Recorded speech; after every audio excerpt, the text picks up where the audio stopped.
What's up, everybody? It's Chaos Meets Creation podcast episode 3. And like I said, we're going to try to do this a little bit more often. I've been holding on to the audio for episode number 2 for too long, and basically just trying to figure out what the video format should be. I think I'm basically, as of right now, just going to do still images. We'll see if that holds for when these are published. But yeah, let's just jump on in. I guess as status update, I just finished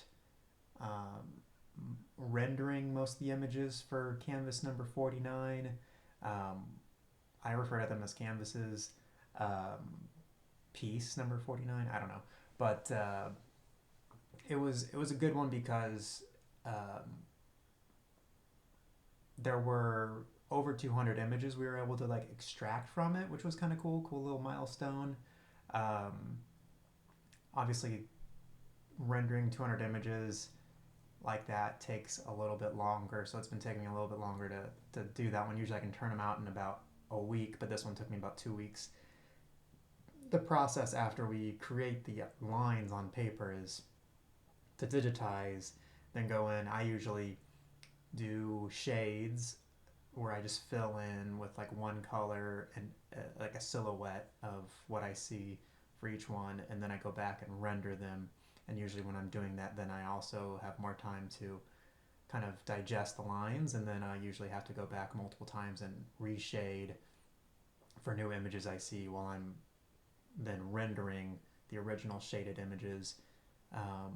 But what was kind of cool is I turned on the time-lapse feature in Clip Studio. It wasn't quite as, I guess, customizable as I would have wanted it to be, but it was nice to have a lot of editing needed, a lot of editing, a full day. But you could take that, kind of slow it down, and then edit the shades onto the part a few days later where I would actually go in and render it. And then what took a long time was then to structure that into kind of, rather than being randomly like, oh, I'm going to render this, and then I'm going to render that, and then I'm going to change angle and render this and that. I would go in and then kind of organize where it's rendering from one spot and kind of growing from that spot into somewhere very similar or the same exact spot, a new image, and then kind of see if that helped it. It was interesting because the raw video was, and this is kind of the theme of the background section of this part of the podcast where I'm talking about the art, but it was interesting because the raw video, which was maybe 3 or 4, maybe 5 minutes for 2 weeks worth of rendering, it did have a certain magic, keyword magic to it, which I felt somewhat encapsulated the magic that I experience when I'm extracting images from the lines before they're created, visible, and revealed for anyone to see.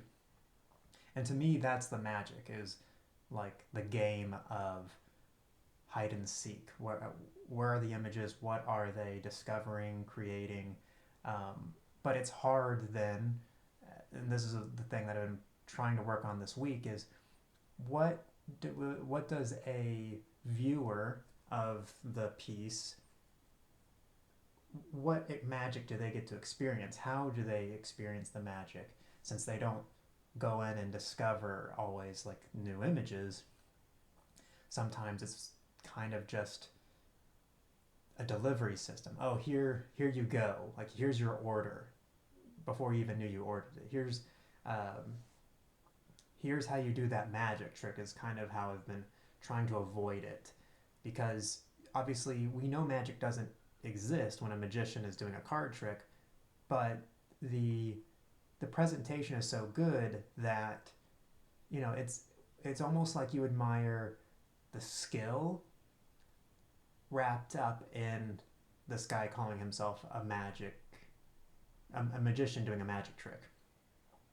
And then when he reveals how simple but highly skilled he is, you lose the image of mystery.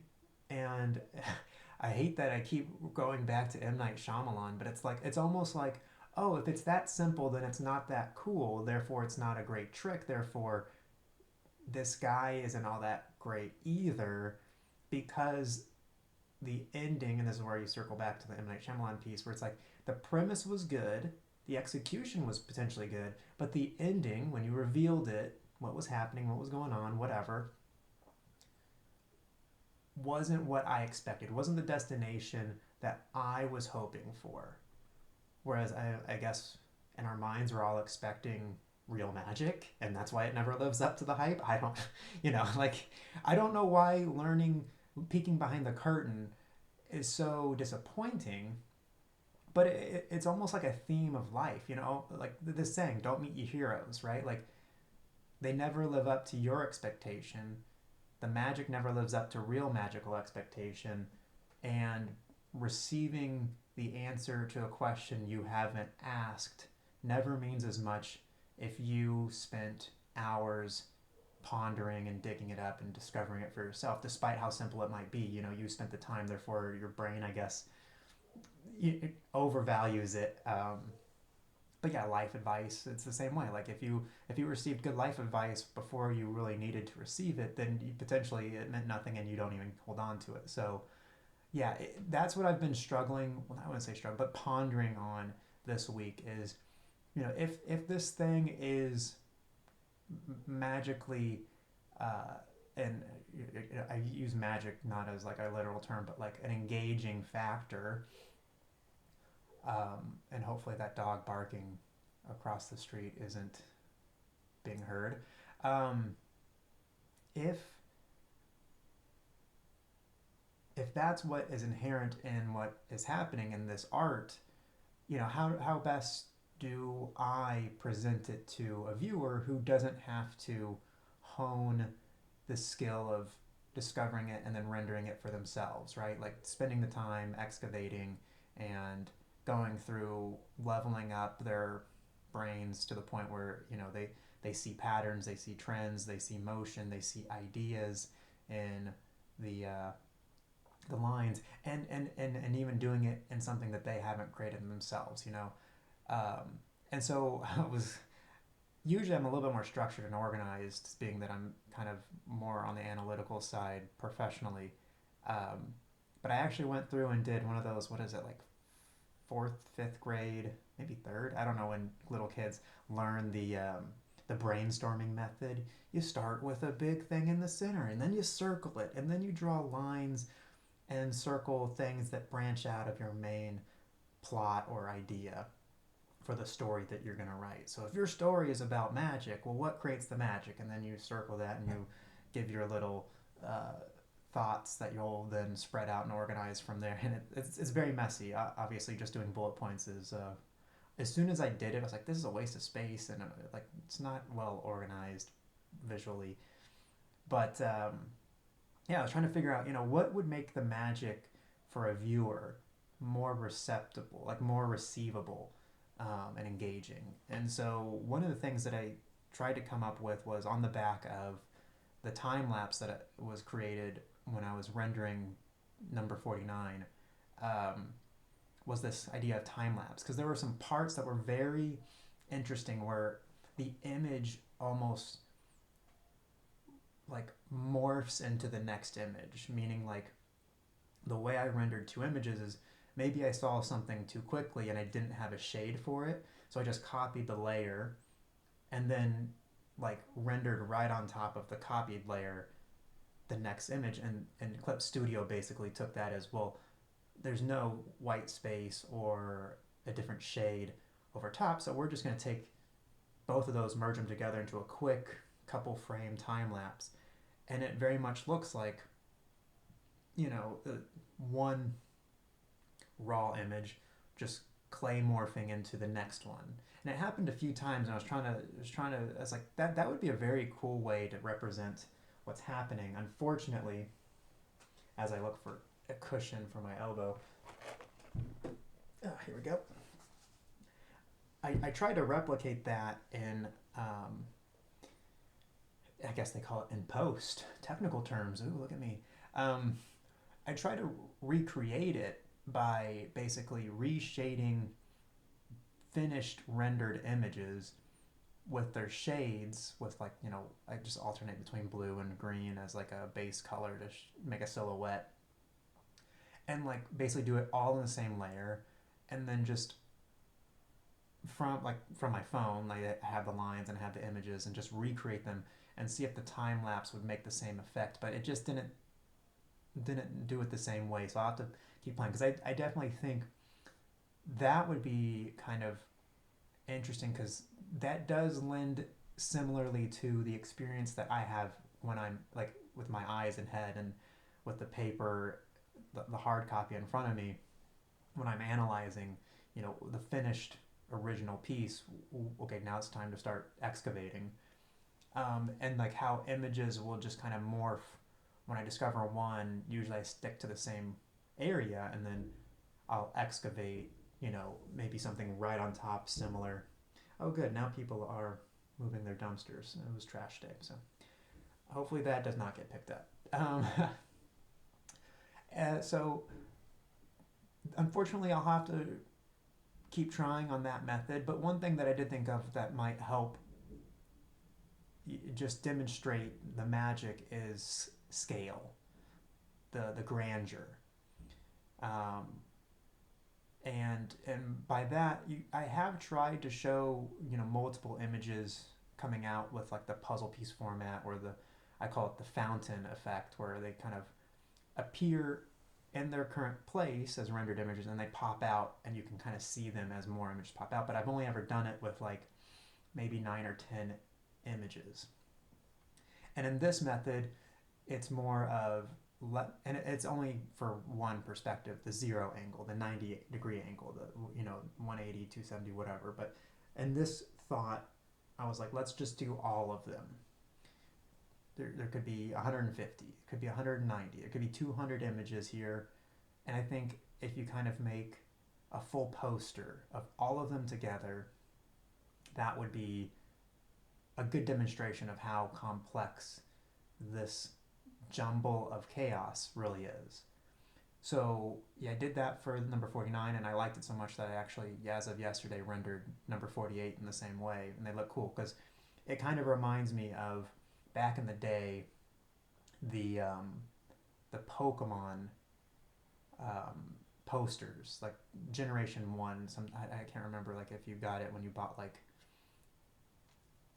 I think they sold posters themselves, but like if you bought the playing manual so that you could look up like the moves and what each, I can't remember what TM stood for, but like training machine, like little move number corresponded with its actual name and description, and what Pokemon can learn each one. So you could, I mean, this is very early days of like trying to optimize, because the one thing that I wish you could do with Pokemon is set a difficulty: easy, medium, hard. Because once you level up your Pokemon, you know you shouldn't be able to switch Pokemon before your opponent sends out their next one, because that just gives you the advantage. Oh, they're about to send out a water type. I'll just send out this grass type, and you can't read their mind. You got to get rid of that. You got to like have more of a strategy built in, because like I think as players play each other, you can't just always spam like a critical, super effective move. Have to. Well, they're gonna switch, so that's not gonna be super effective, and you have to like go through this whole actual strategy of playing to win. And I think if Pokemon did that, it would be so much more engaging to like older fans. But I digress.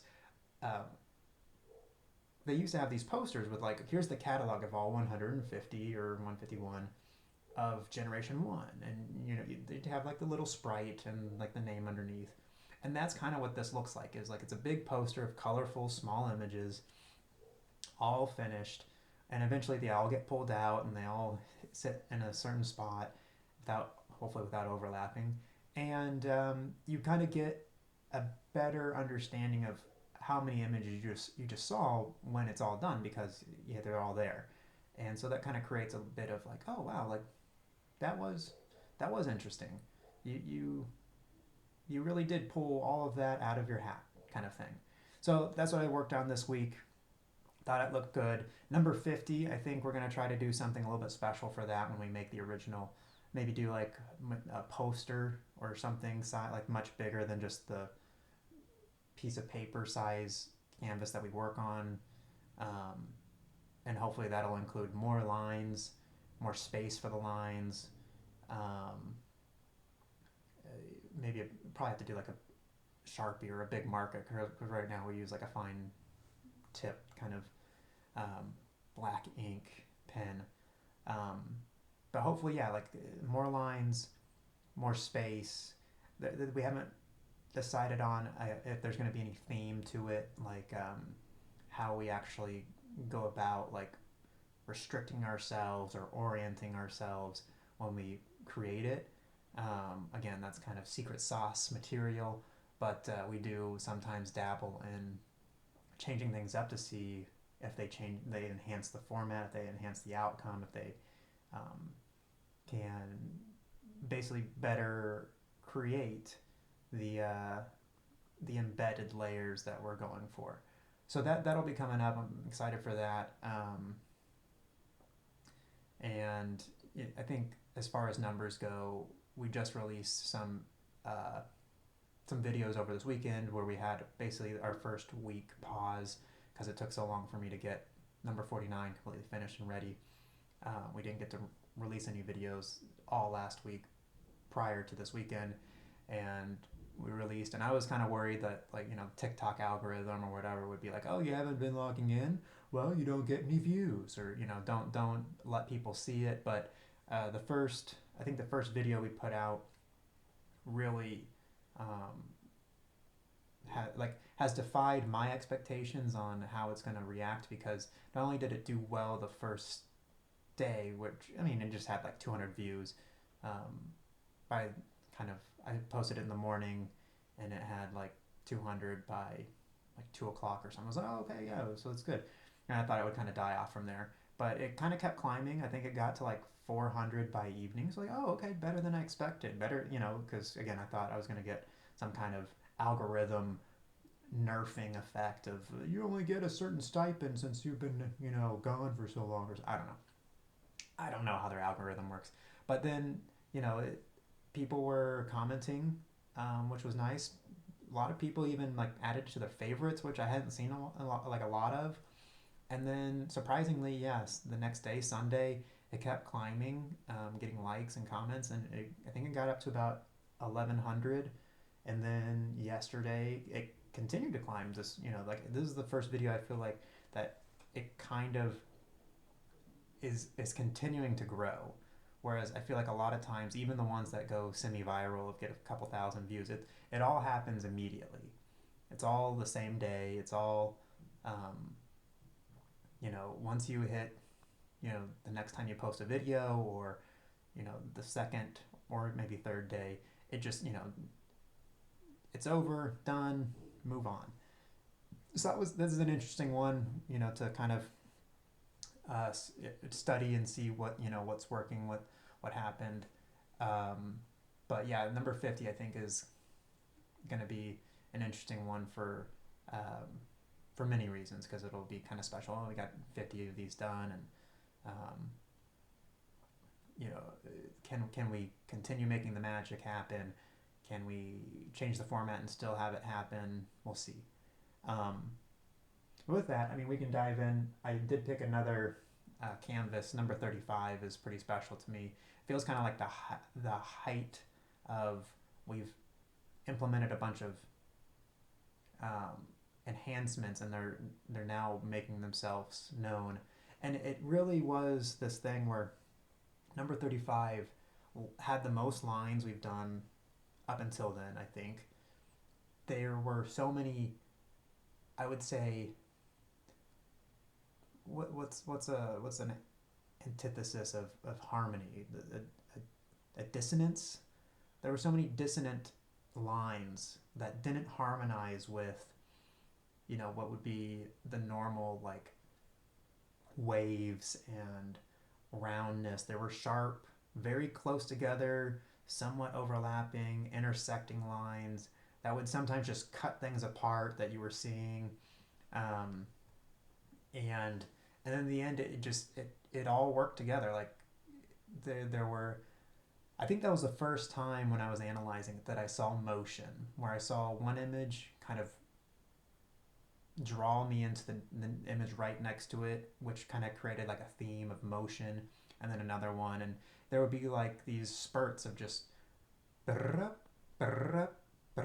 and you would see like as your eye followed the progression naturally, one image transform into the next and the next and the next and the next, and it was like kind of cool since it was the first time, and I kind of call it synonymous with like a video effect where you just have this shutter of things. But I think what was interesting about it was that there would be then ideas kind of embedded in the images, and especially for this one, I can just without even looking at it, I can kind of see the piece and remember some of the thoughts where it would be like you would have like a girl going from being little as like a baby to then like a small girl with like a dress on running, teenager, ready to set out and face the world, to maybe some like tragic accident where she's died and she's like under like a veil, and then just like a rebirth of like her like growing and being empowered to be more than just like flesh and bones, me applying meaning or a story to it. But there were these definite pieces of motion that I thought were very beautiful, that almost reminded me of the theologian's argument for the Bible or something, or it's like, well, a monkey can't just type and write the Bible. Well, yeah, but you had people writing it, and lots of them over time. But just the argument of like, well, the scrap yard doesn't just blow up and create a car. All the parts might be there, but to assemble it takes a designer, kind of thing. And it's like, here we are literally creating chaos, creating dissonance, and out of that chaos emerges these not only images, but now we have harmonious, seemingly to the interpreted sentient being, I guess, up to scrutiny. But you have these motions, you have these videos with themes of ideas now emerging, and I think that is very interesting. That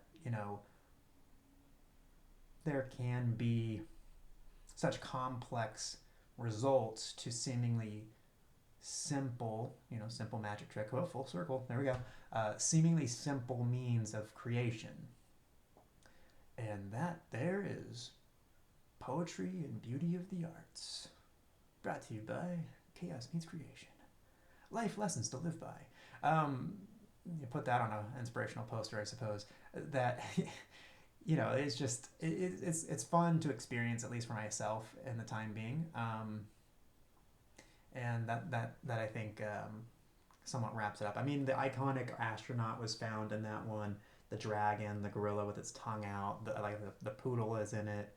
A lot of people's faces and things, and even things that I didn't render. And before I move on, just like there were some underground scenes that they're just so ethereal. Like you see them and then you can't. There were like outdoor scenes of like a nice sunset in the Swiss mountain type of scenery, and it's just like, I don't know if I could do this justice by trying to render this one at the moment.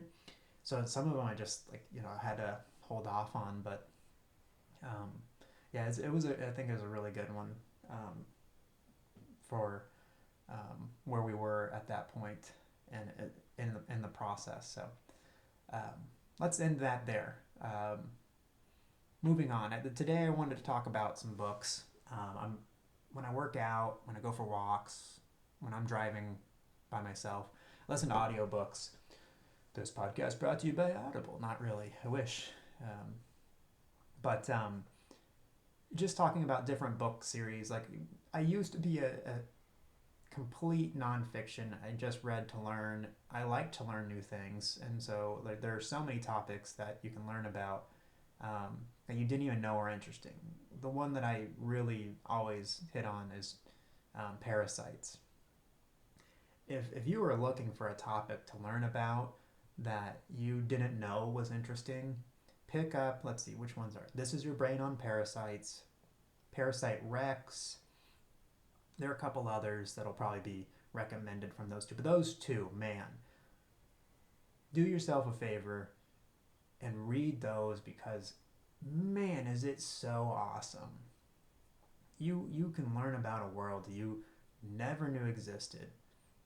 You learn about parasites that are infecting human brains. Over between 50 and 80% of the world population has these brain parasites that have been clinically found, scientifically studied to actually impact people's human behaviors. Like, if that's not interesting, like, there's just, like, not, like, some of these are like 3 and 4 stage parasites where they have to go through multiple hosts, infecting their behaviors to then get into a different host, to then get to a different, like, it is so complex. As I get some water. But just, man, like, yeah, so there just have always been really interesting topics that I just kind of stumble upon and love to learn about the complexities of. So I used to only do nonfiction, but I think kind of maybe around the time of the pandemic, maybe a little earlier, I started allowing myself to, like every once in a while, trying to find a good fiction book. I think it might have started with Ready Player One, really. Ready Player One is one of my favorites. As far as like an adventure book, fun, like great pacing, um, like just to me, it's like it is the national treasure of like a book story. You know, it's not quite a Dan Brown like Da Vinci Code because Dan Brown and Da Vinci Code like it's a little bit darker, more serious. Um, there's a threat of violence. Whereas I felt like National Treasure was just about like, oh, we're just here to find the pot of gold at the end of this rainbow. And when I saw that when I was little, I don't even remember when that movie came out, but I went and saw it with my family at our local mall, and we saw it late at night. I think it was like a 9 o'clock showing or something, 12 like 10 o'clock. We got out late, but I was energized. I was I was ready to like look around corners, just pick up a shovel, start digging to find treasure, to find clues. Like it was just, and that's how I felt with Ready Player One. And don't worry if you've seen the movie because the book is totally different. And as they often say, the cliche, way better because they had to condense so much stuff in the movie. And man, like I remember, so back before the quarantine and COVID hit, I would try to take one international trip per year. And this particular year, I went to Istanbul, Cappadocia. I can't remember the city in Jordan to go see the Petra, but to Jordan and then various places in Egypt. And I just remember, like I had like half a day left in Cappadocia. I did the hot air ballooning, did some hikes, did some like it was a small group type of hike with I scheduled through my hostel, which that's always nice when they do that because it's not always on you to like figure out transportation and like where things start and how to get back to your hostel. Um, but I always stay in hostel. Just backpack, just take like 2 pairs of shorts, one shirt, one tank top. Usually I buy shirts when I get to places, and then it's like, oh, I can just buy it, and like if it's a bad quality or, you know, I'll just give it to someone else or leave it in the hostel or something. But like throw it away. But you know, you don't need clothes. You don't need things when you go travel. You're there to experience the world, and the less you have, the better. But I remember I brought my book, Ready Player One, and as magical, I would say The feeling of being in Cappadocia is probably the feeling that Disney fans have when they hit Disneyland for the first or second time. Just magic in the air for them, right? Like, this is their childhood. This is, everything they love about life. Like, it's all good. It's always positive. It's always a happy ending type of like world. And they go and then they get to see the whole universe. Well, Cappadocia for some reason was that for me as far as like nature. It was the natural Disneyland. Like it just everything looks so unique, so beautiful. And then you go up in the hot air balloons and there's 500 or more hot air balloons up in the air with you and it's so quiet and beautiful. Like it is just magical. And I remember I had half a day before I think I needed to like pack or like get ready to go to the airport or something. And I was like, I'm in a really good spot in my book. I need to sit down for the next 3 hours on my vacation, not even at the airport, not even on a plane. I need to sit down in the magic of this environment and I need to finish this book. And I was so sad to end it too because like I wish this book were 4 times longer, as long as it were this good. Because I would read this for 1,000 more pages. And so like um, after that I was like, okay, there can be some fun, good fiction books. Unfortunately, Ready Player 2, I kind of give like almost like a 0 out of 5 kind of thing. Like whereas Ready Player 1 is a 5 out of 5. Like the second book just did not hit the mark for me.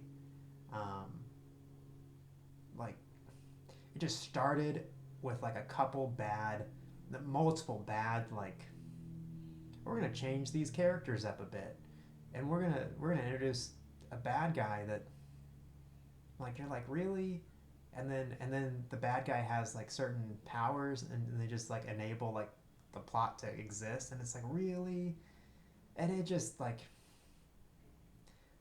I don't know. I think it could have been something totally different, but and that's kind of what we're walking into right now is the good versus the bad. Book number one, event Ready Player One versus book number two. It just I don't know. I would like to hear some arguments of why it was good, but it's just when I read that second book, there were just so many shaking my head, yelling out in frustration because of the magic that number one held. So like and I don't usually go back and reread books because like I have all of sounds like we're about to hit another trash garbage collector. Might have to take a pause. But basically, because number one was so magical, again, I feel like number two just never could live up. But yeah, and same for Ender's Game. I really liked Ender's Game number one. Like I don't know where it stands in the actual universe of like books because I know there's a lot before and after, but like it was a good book. And then the second one, Speaker for the Dead, I just felt like no action, no, nothing compelling happening, no conflict. Yeah, let me take a pause. I'll be back once the garbage truck is gone. All right, little 4-minute pause. But we're back. And we're talking about good versus bad books, in my opinion. So we just talked about Ready Player 1 versus 2, Ender's Game 1 versus 2. Dune is a universe that I actually got quite a few books in, and then started the prequels as well. What Dune does really well is like universe building and grandeur kind of like scales. But I think one thing that kind of turned me off and why I haven't gone back to those books in a while is it doesn't really have any action. It's all just sci-fi. It almost feels like what people say about Star Trek versus Star Wars. It's like Star Trek is about the worlds and the exploring, whereas Star Wars is like the wars and the battling mostly, I guess. I don't know. But yeah, it just never seemed like the characters really really got into like battle and conflict. It was always just like struggle against the prophecies or something, like there's a threat out there, but it's not physical enough for us to punch it in the face kind of thing. So I recognize like it's a really good universe, and I like a lot of the setup and foundations. Um, it just didn't have enough to keep me like always in it because of I would like for things to get exciting every once in a while.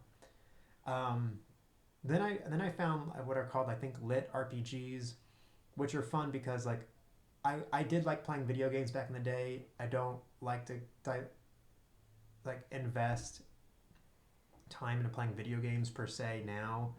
Um, so it's kind of nice that I can like listen to basically someone playing a video game while I'm like driving or working out. So it's kind of like get to multitask, and when they're done well, they're done well. I thought there was one. I think the first one that I said I got into was called The Game, and I think the E is like a 3 or something. And it was good up until like the very end, which I feel like they and maybe they have, but like they could have ended it, and maybe they should have expanded it a little bit more. But basically, I think it's kind of the premise that a lot of this genre have, where it's like a super advanced alien civilization or a super advanced AI like digitizes slash consumes the world. It's like, hey, we're gonna destroy you, or we're gonna integrate you into this system, and you have to like either your body has changed and you play the game, or you put on these goggles and you play the game, or we've changed reality, so you are the play. Kind of like they're all kind of like so far it seems like they're kind of similar, but then you play the game and it kind of depends on what the character and the struggle and the plot have to do. But it was fun again up until the end, but it was a good introduction. And then I found He Who Fights with Monsters. There were a couple others interesting, but I didn't really get too far in because again they were either too similar, or they just went in directions that I just thought, this can't be sustained. So He Who Fights with Monsters was a good one. I will say up until this most recent book that was released on Audible. I think it's like book 5 or 6. Let me just look it up. Book 5. And I think this will be the series killer for me. The reason why I liked the first, I guess, 4 was because of like the focus on like the main character and him developing, him overcoming these obstacles, him just interplaying with everyone else. And then this most recent book, or maybe it was the book before, I don't know, I can't remember how long they've been in the current environment, but it just seemed like there was a time where it's like, yeah, it's fun despite how scary it is to be in this world with magic, and you have to develop your magical powers to fight monsters, and that was fun. And then setting changed, and we introduced all these new characters, and now it's like all those new characters get to just hate on the main character, make him have to like emotionally reflect on everything. He then gets to be like all emo and mopey all the time. um, and like he's all like, and they insert character like little kids that shouldn't be in these like high stakes environments, and everyone just, yeah, bring them along. It's like someone like either the author had a child and they wanted to insert the child into the story, like, look, you're at every part, or it's like they got paid a little extra to like, hey, I'll give you $100,000 if you write into the story, this character with this name, and like it had no bearing on the story at all, but just insert the character. And it's just like, okay, but then how do I make this non-functioning character a part of the story? Well, just make him a little kid, and let me just make them allowed to do anything they want to do, say whatever they want to say. And it's just like, why are we giving time to these other characters that some of them they've been built up to be bad people, like in our minds, like not like villains, but like, you know uh, without spoiling too much, I think it's been mentioned, but like the main character's brother, it has always been built up as like he's the older brother, so he's better looking, he's smarter, more achievements, better at everything, and then just so happens to also the way they describe it is stole the main character's girlfriend and married her, and like and the full family sided with him because he was the better of the sons, and like they just kind of shunned the main character out of the family, and like I'm pretty sure for like 3 books, like that's always been the narrative, and then all of a sudden, like he gets inserted. Spoiler alert: he dies, but guess what? No one cares because he's been this terrible like person in the eyes of the main character, fed to us for so long. Why would we care? Like we don't like the ex girlfriend. So when she has negative things to say and like you have to make you have to make this right. You have to go out and do this. You have to go out and do that. And it's like, why would I ever, as a, like a person, if I were the main character, listen to this person? You cheated on me with my older brother. Like, and then you made my family turn on me. Why would I ever want to listen to you ever again? Kind of thing. You know, like they're just lines. Like, and then all of a sudden, yeah, you're right. And it's like, okay, shaking my head. Like things like that. Like, and then like they bring characters in and they completely change the like basically engagement of like how the power system works, because like basically in unprecedented amount of times like all these people level up to the same level as the main character despite this not being like the right environment for it. Okay. And then they bring back a character who didn't really have any weight to the real story. Like it felt like in the beginning there were just these seemingly bumbling heroes that like Jason basically saves being a nobody, and it's like all of a sudden these characters are like totally different. We're just gonna shift them, and they're gonna be smarter and stronger than everyone, and they're gonna be able to power up faster than everyone. It's like, why are we changing the rate and the weight that all of these characters have been having on the story since they didn't exist before? Basically, like it just like there's so much introspection of like, oh, my soul is sad, and it's like, bro, you've had 3 books where this wasn't so much an issue, and all of a sudden it's like the reckoning. Like, is this Twilight now? Like, should I have skipped this book? Man, like I don't know. It's just changing course, and it's just like. And what's interesting is I started a different series while I was waiting for this book to come out, the 5th book. I started a series called Defiance of the Fall, which started out really slow. It was just one character, no other main character, like no other supporting characters for like 75% of the first book, which was like, I don't know, 30 hours long on Audible. And you're like, I don't know, there's not enough like interplay. Like the other one has like teams of people that they bring in that you like, teams of people with diverse powers that you know are also interesting. And this one's just one guy and just has an axe.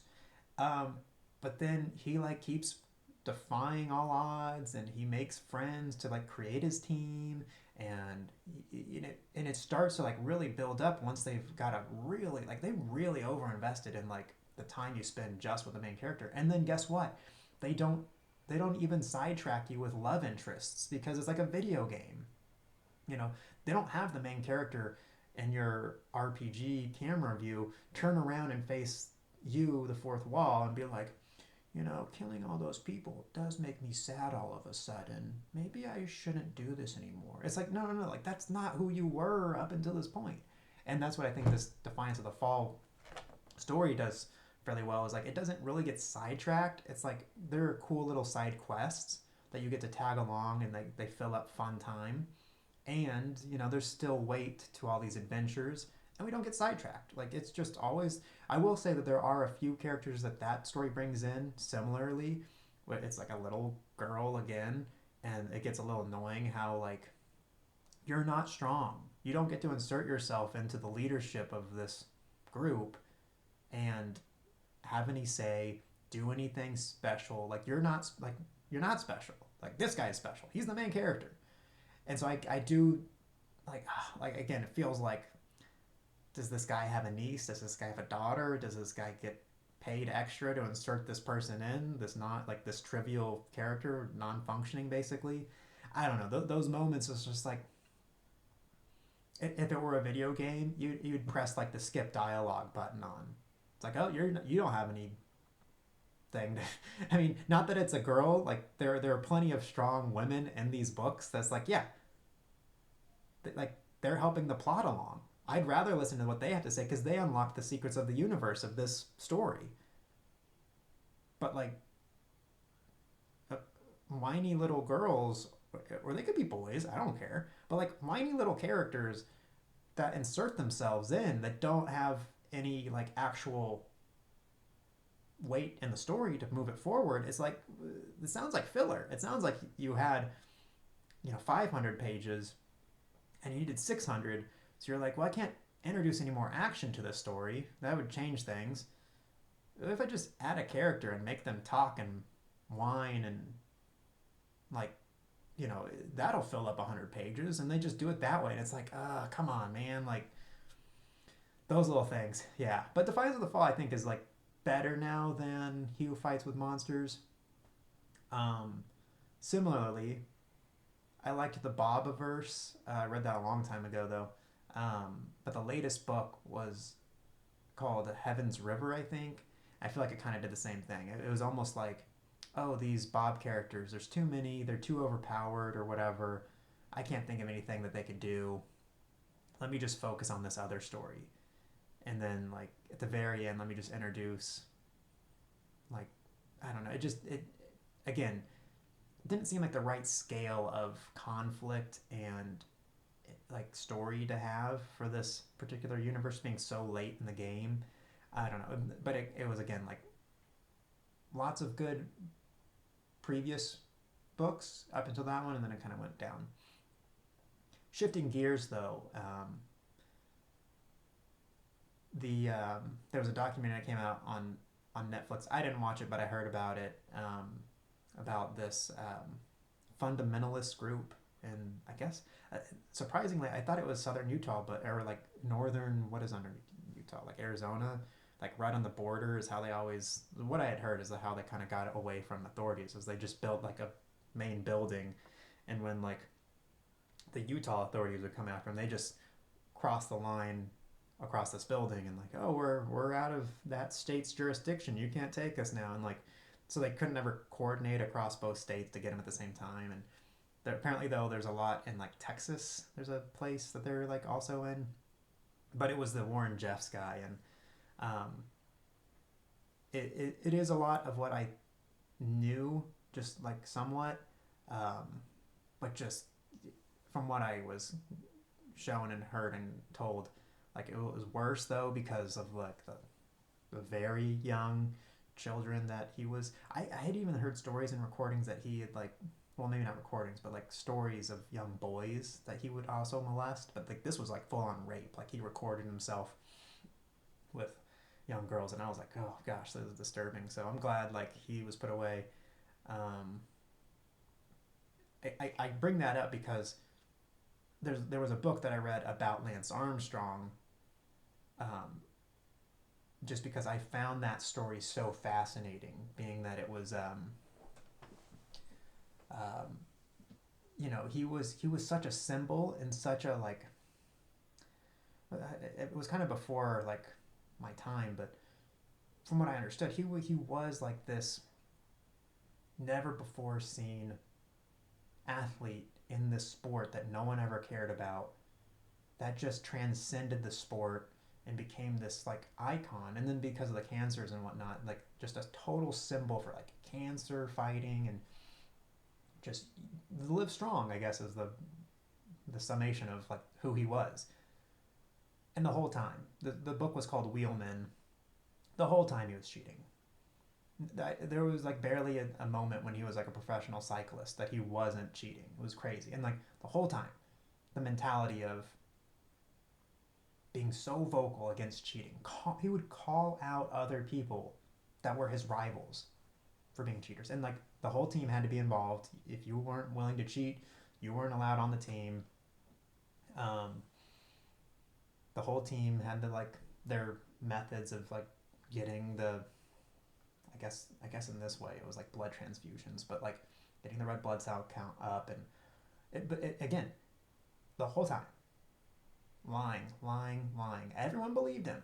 Maybe some didn't, but like there were, I guess no one pushed it or whatever. Like just lying, lying, lying, accusatorily, like calling out other people who weren't cheating,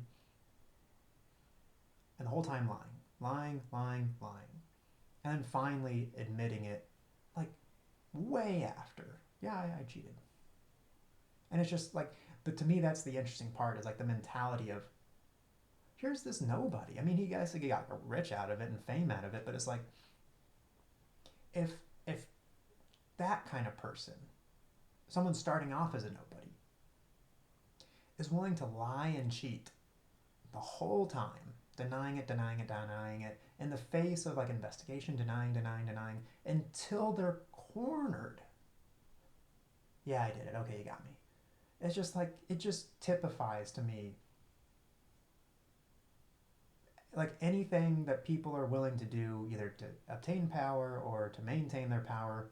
It's just like, they'll do anything, and that to me is intriguing. Like, because you see it, like people will always try to lie, lie, lie in those like investigation shows, and then it's like, well, we got the evidence. All right, I'll talk, and it's like they're cornered, so there's no other way.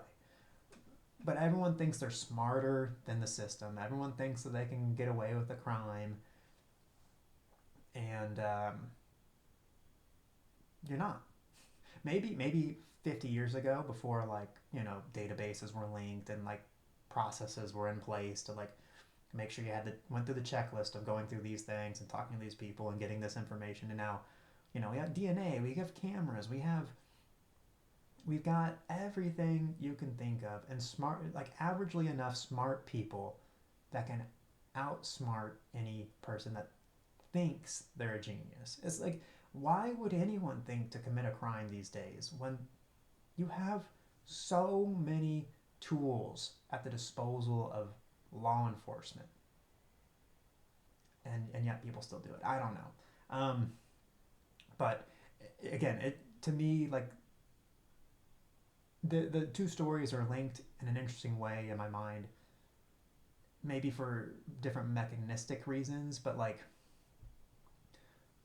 here you have people doing anything they can to obtain and secure power. And unfortunately, and I don't like talking about humans in this way when there's like this kind of like suffering and manipulation, but like it is the same story that I feel like a lot of men in power have employed to maintain their power. Is you don't let the women get away, like all these sister wives that he had, Warren Jeffs, because you impregnate them as early as they can get pregnant, hence the rape, because then they can't go anywhere. You have the looming threat of their children over them, and they have to take care of kids the whole time. So even if they wanted to leave, they'd have to try to take care of kids with them or abandon their kids, creating conflict.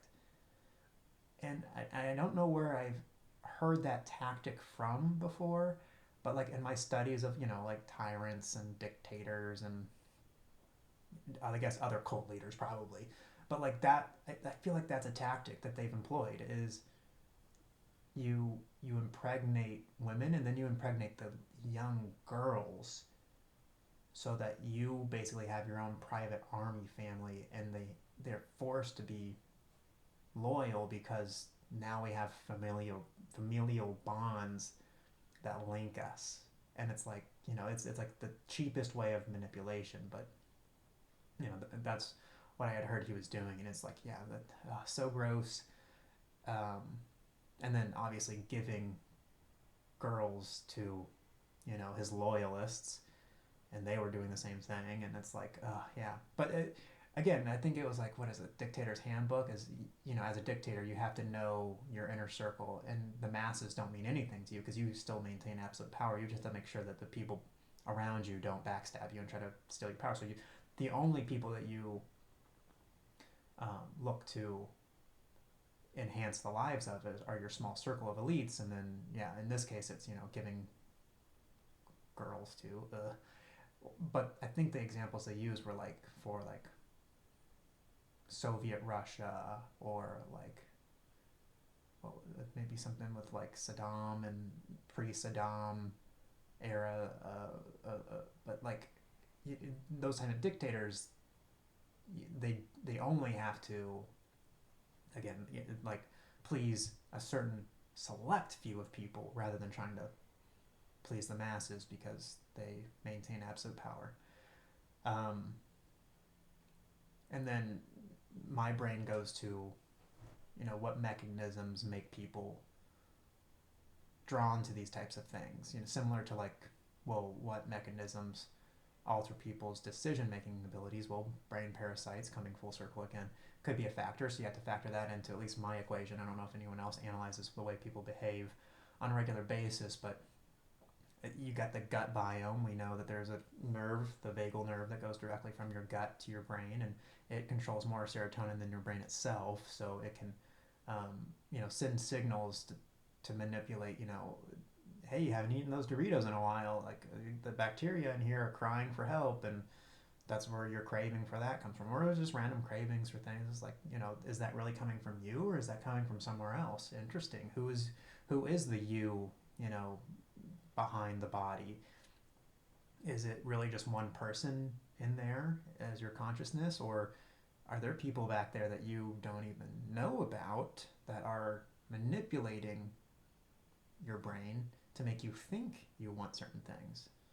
Brain parasites, gut bacteria, and then you have these external factors like these leaders of groups that basically outsource responsibility and decision making abilities and responsibilities. And it's like,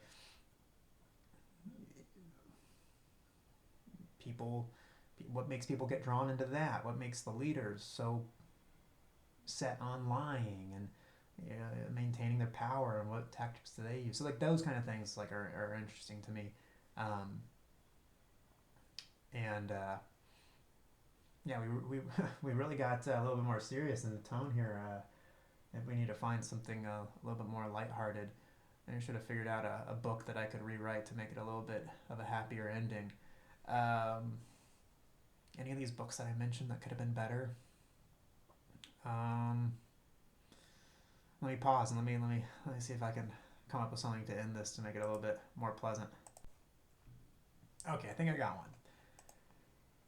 I think since Ready Player One became a major motion picture, hopefully everyone kind of, and since I compared it to National Treasure, everyone has kind of an idea of what it is. Basically, it's a virtual reality world that kind of took over the future, and everyone does that rather than be in the real world.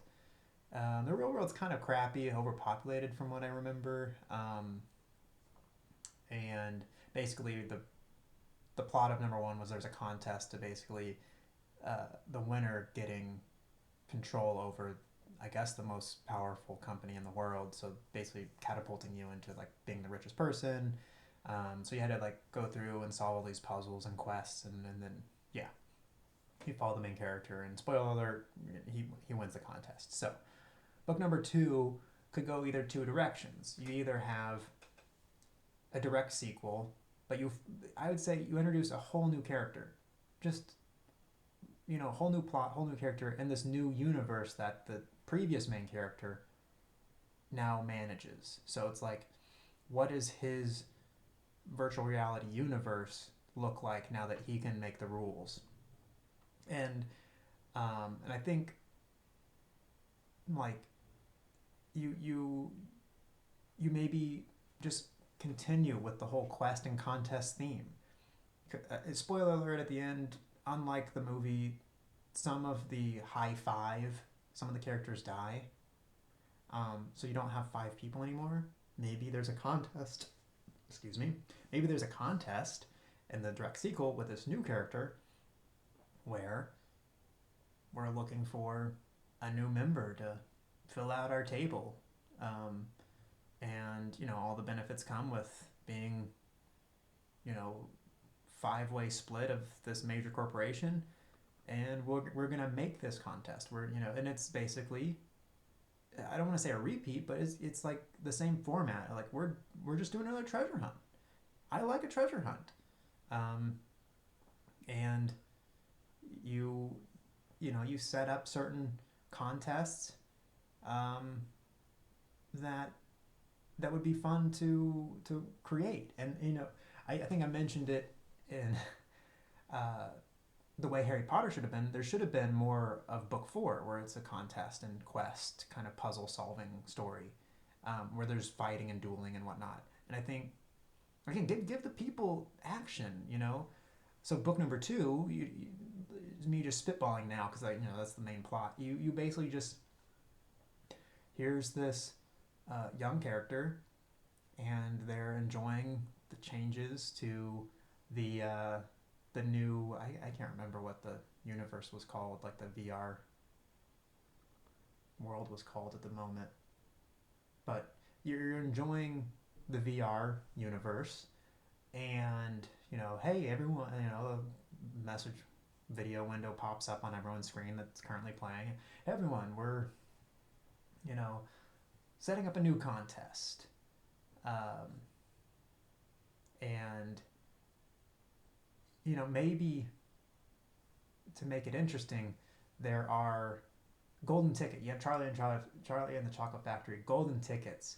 We've set up various entrance fee trial tests, and the winner of these various trials gets the golden ticket that they then get to participate in this treasure hunt. So you start out a little differently, and so you have to pick.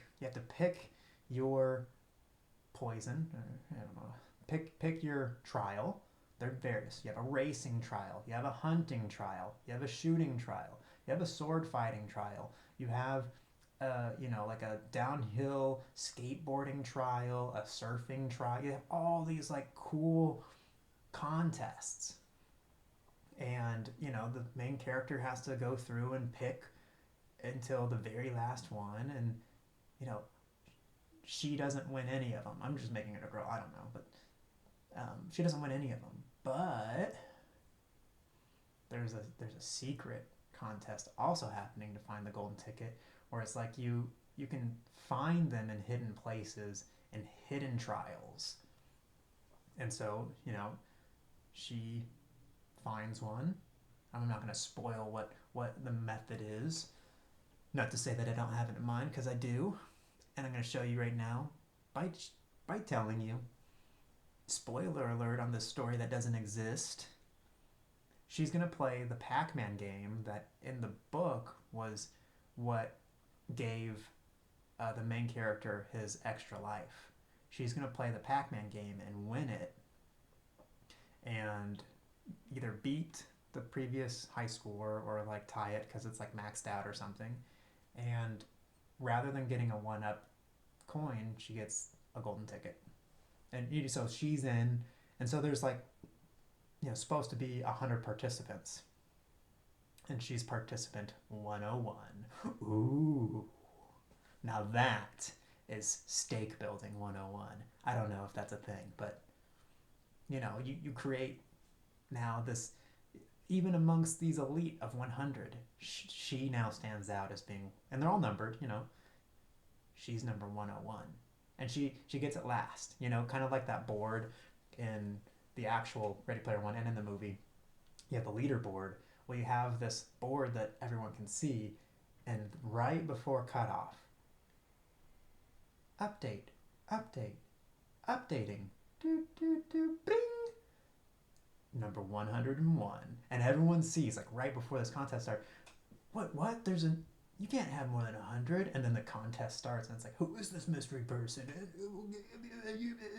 And I have all these corporate elites, or what, I don't know if there ever need to be, but there probably are, people still trying to like win the money and whatnot.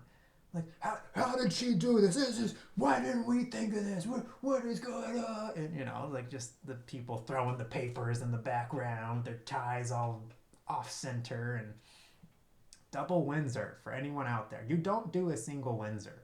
It's a lopsided triangle. It doesn't have to be an equilateral triangle, but make it isosceles at least. This whole thing about like this off-kilter triangle is so distracting for anyone in the professional world that cares about ties. I'm just going to say it once. You do not make an ugly tie knot.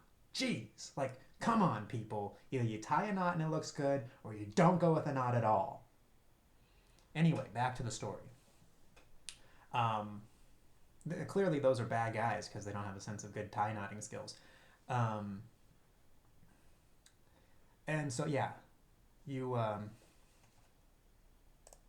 just making sure I actually press record on this gold of a mine I'm sitting on. So yeah, she gets in, and now you have um, similar to the book one, like book version. I got this. I got this. I know how to talk good. Um, you have um, a lot of trials, like similar to the book where I think there were like 2 trials per key. Like you had like to solve a riddle, and then you had to solve the trial that the riddle took you to, and then you got like a key or whatever. Yeah, so you have a multi-netted um, like system, and who knows? Maybe this book, spoiler alert, it doesn't end with the trial ending. You get a cliffhanger setting you up for book number 3. Boom! That's a universe building mechanism right there. That way you get to flesh out some of this. And guess what?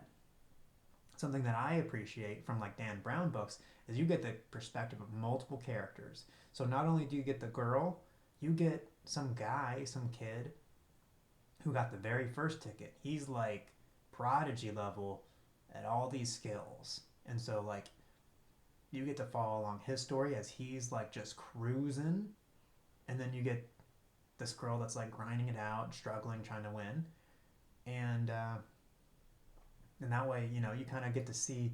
And again, I think would be cool is I'm trying to decide if it's going to be like an RPG, like you build your class, but like maybe you get certain like gadgets or weapons or enhancements in this trial. Like it's like a video game, so you start out with nothing as your character. You're building the face model, the hairstyle, the eye color, whatever, and you got to pick your class. You got the mage and the barbarian and whatever else there are. So many other things probably people are thinking,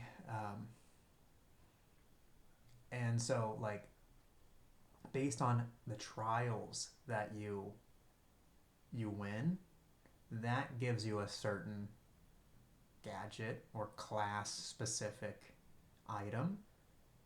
And maybe you're building towards like a battle or a final contest where these gadgets create some kind of tool, create some kind of weapon or armor or whatever that then you have to use to solve the final puzzle, solve the final battle. So like if you do all combat related trials throughout this contest, you get enhancements to a weapon. You get a sword, whatever the wooden sword is called in Japanese anime, I can't remember at the moment. But then eventually, it becomes a metal sword, and then it becomes like a magical endowed sword, and then it becomes like a lightsaber, and you just keep enhancing it if you keep doing similar contests with those upgrades. And then if you're racing, you get a horse you get to ride, and then it becomes a tiger, and then it becomes a car, and then it becomes a jet, and then it becomes a star fighter type of space varying vessel. So yeah, again, this is me coming up with this on the fly, so like I haven't fleshed out all of the intricacies, but yeah, like that to me sounds so much more fun and awesome. Because again, I don't know if you've seen the movie, but the movie, the one of the coolest parts of the movie was just like that intro scene to the actual Oasis. That's what it's called, the Oasis. And you have people like on all these different planets, like climbing Mount Everest with Batman and surfing 90-foot waves, and like what are they doing? They're like paragliding through tornado portals to the outer space, and like that is what you need to focus on. Like give people really fun fantasy quests they get to live through and have fun with. That should be the focus. Like it shouldn't have been the way they went with number two. Like you should give people a fun adventure and throw in, because it's part of your universe already, throw in as many cool fantasies as you can think of. Like, I don't know if you've watched Rocket Power, but the 99 Red Balloons uh, final downhill race in Australia, I can't remember if it was like the when they were mountain boarding or if they were snowboarding. But like that is such an epic scene with, because of the, let's be honest, great music. But um, you got to give people the epic fun that they want, and like you get to do a multiple, because you get to follow maybe multiple characters and they all like different things. So like you get to have a fun shooter game environment for one, because that's what that person likes. And then one of the other characters likes racing, one of the other characters like, and you get to like experience all of these things that the one main character or whatever, like one of the main characters, they don't like all those things. They don't have those skills and aptitudes. So you flesh it out. I was almost gonna say with the Dennis Reynolds "It's Always Sunny in Philadelphia." Do you want to get off? But that would be a little awkward. It'd be a hard train to follow. Um, so yeah, that's I think that is. I'm excited for my own book. So maybe hit me up if you want to make a fantasy novel, fan fiction, Ready Player Number Two, Part Two, book. Cause yeah, I'm just that good, I guess. Who knows? Maybe I'm terrible in the. This is a terrible idea. This guy's all over the place. He's got he's got like 5 different story arcs going on at the same time. This is gonna be a mess. I don't know. I've never written a book, but I have very critical thoughts on a lot of things, so that makes me feel entitled to correcting people and their $1 million income streams. So yeah, um, we'll call that a day. We'll call that good for now. I'll try to get these out more regularly and find similar things, happy things to hit on. We might have guests. I'm still playing with the idea of having my dad either a part or a sub part of some of these audio recordings, um, just as background before we end. My dad is like a nationally recognized taxidermist. He's retired now, but he like taught himself all the stuff he knows, um, from nothing. Like, and then and what's cool is when he went to all these taxidermy competitions, he would win best in class, not just first place. And I'm also trying to think like these audio recordings might then be able to be used as like a biography material template that we can write about him. Um, Not quite as just like a, hey, if you want to learn how to do taxidermy, or if you want to learn about a guy who does taxidermy, read this book. But like what I want to do is generalize, as you could probably tell, as I would to analyze the mechanisms for success. And it's fun that for a long time, as a kid, you don't recognize how great your dad is at doing something, how skilled and disciplined someone has to be that good. But going to all these like multi-state competitions and winning, so much so that they asked him to be a judge most of the time rather than winning all their awards. And just I think the generalization of like steps for success can be applied outside of taxidermy. So the audience isn't just people that are enthusiasts of taxidermy. It's like, oh, well, listen to how cool these stories are with like the as they apply to the my dad's life. But then how do you apply those to wanting to be in the finance industry? How do you apply those to being even wanting to be an artist, being an athlete? Like there are principles that I'm sure everyone's kind of heard of, but then obviously the material is the stories that coincide with creating whatever bullet points, the 12 what was that book that Jordan Peterson did, 12 Steps of Success or whatever? Like he got bullet points, but then, it'd be a pamphlet, it'd be a one pager if it was just do this, do this, do this, do this, this, this, and this. It's like, you flesh it out and you make it memorable, you make it mean something by giving it flesh, you give it life. And the stories that he could potentially tell are like the meat of the framework bones that the steps then, centralize around. And so, like, and there are other stories and things that I've thought about. So, this is only episode 3. There's definitely lots that this can enhance into, as we've seen just from me having mentioned, like how the fountain format has just evolved to now this like full poster version. So, things I feel like in this format, in this environment that we're in, are enhancing themselves. We'll see where it takes us. You know, I would say send me money, send the likes and subscribes, but you already know how to do all that stuff. So, who am I to tell you what to do? With that, have a nice day.